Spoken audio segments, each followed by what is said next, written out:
Дорогие друзья, хотел бы вам представить Франсуаз Дорозье, преподавательницу школы Джеймса Джилоса биодинамической модели в остеопатии.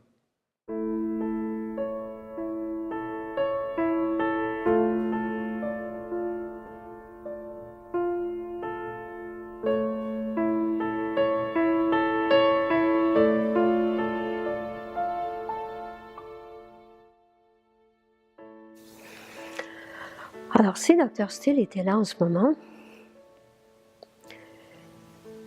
je pense qu'il serait content, mais aussi il serait étonné. Il serait étonné de ce qu'on a fait avec la transmission, mais il serait aussi content de la transmission par rapport à l'essence de l'ostéopathie. Parce que pour lui, il a toujours dit que l'ostéopathie, c'est un principe de vie. Et que l'ostéopathie, ce sont des principes, ce ne sont pas des traitements. Que l'on travaille avec le vivant.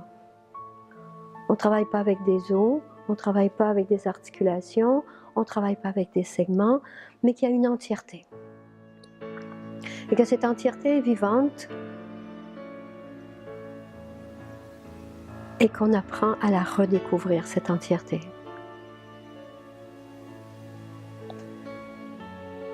Il serait heureux de voir qu'on est de plus en plus nombreux à explorer et à apprendre la transmission, de se faire transmettre l'ostéopathie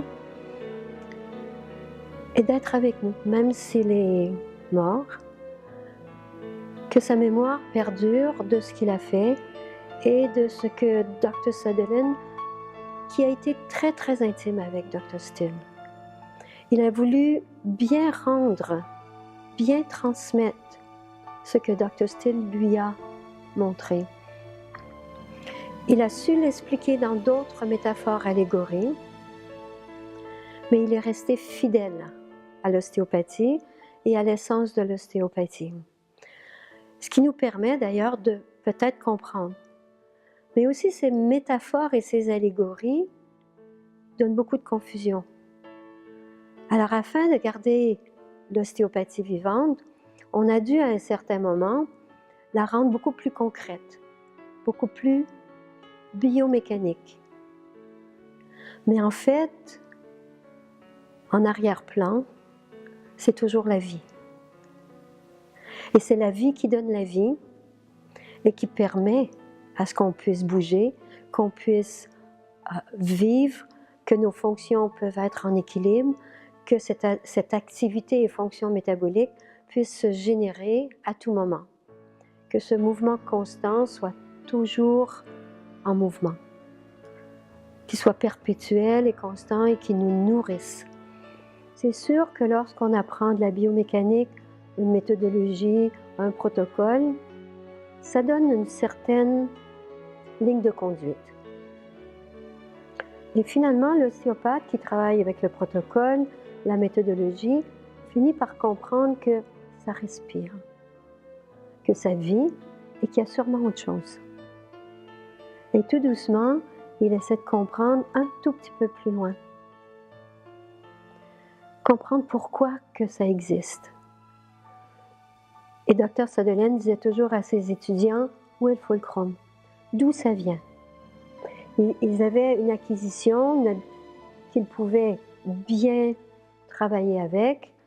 Il disait maintenant, où est le fulcrum de cette force thérapeutique? Ah bon, je croyais savoir. Oui, d'où ça vient? Alors il y a toujours quelque chose derrière, une force qui est plus grande, qui permet cette fonction métabolique, qui permet le renouveau, qui permet la correction, l'autorégulation, l'auto-guérison et qui donne le meilleur processus thérapeutique possible pour le patient au moment où il vient. On est toujours en exploration et finalement, on est toujours en apprentissage. On est toujours des étudiants. Et en même temps, on est au service du patient. Donc, être au service du patient, ce n'est pas nécessairement les manipuler, mais bien de comprendre comment ils sont arrivés à avoir ces signes et symptômes. Qu'est-ce qui se cache derrière ce qu'ils nous disent? Qu'est-ce qui se cache derrière le symptôme? Et parfois, on peut être étonné. Parce que nous, on a beaucoup d'études, on a pris plein de formations, on a étudié très fort, on a nos sciences bien installées et on réalise que ça va au-delà de nos sciences et qu'on apprend à comprendre les phénomènes plutôt que d'analyser des situations. Au moment où on comprend le phénomène, oui, nos connaissances vont nous permettre de faire le lien. Et nos connaissances sont nécessaires. Et il faut une bonne formation solide de base. Et l'embryologie nous permet par la suite de comprendre les phénomènes et ces principes qui sont liés à l'ostéopathie. Et surtout l'ostéopathie biodynamique.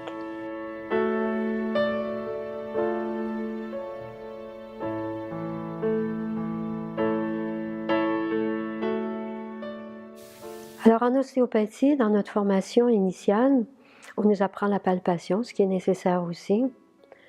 Et l'essence même de l'ostéopathie est un état perceptuel.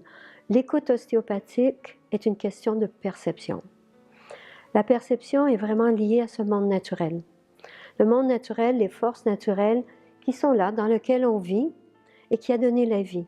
Et les fonctions métaboliques sont également autant dans l'arbre que chez les oiseaux, que chez les animaux, que la neige qui tombe, et de tisser un lien avec ces lois naturelles. Qu'on ait le privilège de les percevoir et qu'ils puissent nous nourrir également. Que l'on puisse s'émerveiller devant cette beauté. Et cette beauté va ouvrir notre cœur et ouvrir l'espace et ouvrir notre champ perceptuel. Alors, plutôt que de focaliser et de voir qu'un petit segment, on va pouvoir percevoir cette entièreté dont Dr. Still a voulu que l'on perçoive par l'essence de l'ostéopathie. Et cette beauté, elle est vivante, c'est-à-dire qu'elle bouge. Donc, il y a toujours un mouvement involontaire qui est présent, qui est relié à ce monde naturel. Et au fulcrum d'où est l'origine.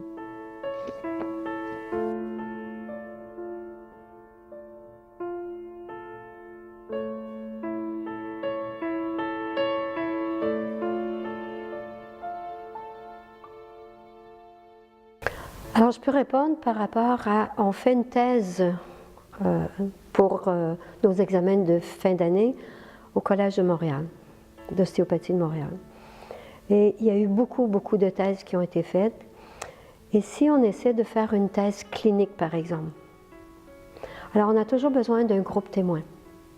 Ce groupe témoin, qu'il fasse rien ou que l'on pose les mains ou qu'on mette de la chaleur, il y aura un effet. On fait un traitement d'ostéopathie, oui, il y a un effet. Alors, quel que soit qu'on fasse, il y aura toujours un effet. Mais c'est toujours biaisé. On ne peut jamais avoir un facteur de non-biais dans une thèse, une recherche clinique en ostéopathie. Parce que le moindre petite intention change les données. Alors, une thèse clinique, il faut presque oublier parce qu'on en a fait beaucoup et on a fait le résumé de toutes ces thèses-là pour dire que c'est non valable. Alors ça, nous, on l'a fait. Maintenant, les thèses qui ont été les plus utiles sont les thèses qualitatives. Donc, de recherche par rapport à comment on enseigne, les professeurs, comment ils enseignent, etc. Dans l'historique de la transmission. Pour ma part, ça c'est moi, afin qu'une thèse et une recherche puissent être utiles en ostéopathie, c'est une thèse épidémiologique. Ce qui veut dire que c'est d'une durée de au moins 10 ans.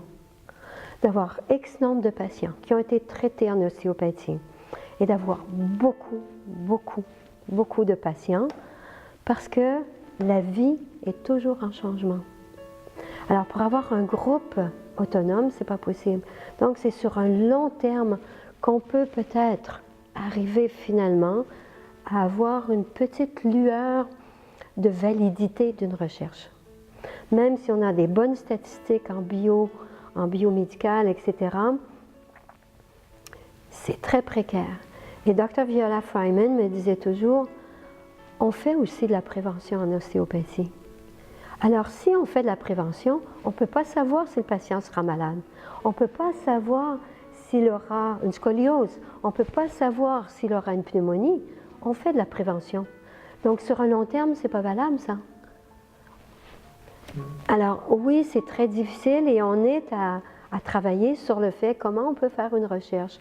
À Bordeaux, on commence à aborder avec une PhD en biologie, une thèse, un programme de recherche. Et la recherche, on prévoit la faire sur les troubles de sommeil. Alors oui, on peut prendre différents éléments par rapport au cervelet, par rapport... Il y a tellement de facteurs qui font qu'on ne dort pas. Okay? Alors moi encore, je me suis dit, pourquoi on ne prend pas la fonction métabolique? Parce que c'est le plus naturel. Si le patient peut rester dans un rythme naturel selon les lois naturelles et qu'il a cette possibilité de pouvoir vivre dans cet état, est-ce qu'il aura un meilleur sommeil que quelqu'un d'autre et que sa fonction métabolique puisse se renouveler? On ne sait pas. On essaie de voir comment on peut monter ce programme. Je ne vous dis pas que ce sera possible, mais on essaie de voir un moyen si une recherche scientifique peut être faite. Parce que c'est sûr, on demande toujours, bon, c'est pas prouvé scientifiquement. L'aspirine n'est pas prouvée scientifiquement non plus. Alors, le vaccin, est-ce qu'il est prouvé scientifiquement? Si vous me le prouvez que scientifiquement, ça fait de la prévention, ben d'accord, je vais le prendre. Mais si on me donne un vaccin pour la grippe et qu'on ne peut pas, c'est la même chose. Alors, en ostéopathie ou du côté médical, ni meilleur ni moins bon. C'est à peu près égal. Et ça, c'est mon opinion personnelle. OK? Donc, chacun peut penser ce qu'il veut, chacun peut faire sa recherche propre en revue de littérature, savoir lire une recherche médicale. Parce que c'est très, très facile de faire des statistiques pour avoir un résultat. Je sais, j'ai enseigné la méthodologie de recherche et j'ai lu à peu près toute la méthodologie de recherche médicale possible et impossible et tous les livres disent que l'on peut manipuler les statistiques afin qu'on ait des résultats. Sauf que j'aimerais bien que dans une recherche, au moment où on n'a pas de résultat, qu'on puisse en parler aussi. Parce que là, peut-être qu'on peut faire une recherche.